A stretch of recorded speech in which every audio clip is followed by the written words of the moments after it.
Marcos lang. Alam naman natin sa tatay pa lang niyan, kawatan. Alam nyo na yung ayuda, yun naman yung paraan nila. That was a form of indirect vote buying prior to the campaign period. Yun talaga yun. Yung ginamit niya, so sinabi ko naman sa mga taga Davao, tanggapin nyo lang.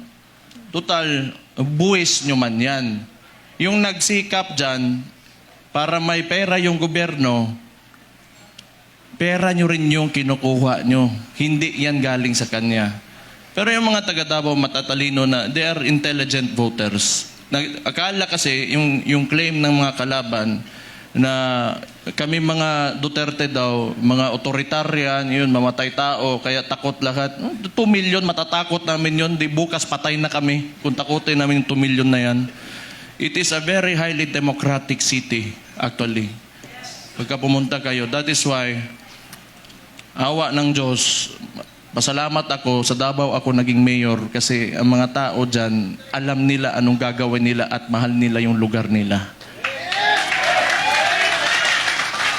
Kaya kahit pinahihirapan kami, okay lang man, politika. Tapos, Marcos lang. Alam naman natin sa tatay pa lang niyan, kawatan.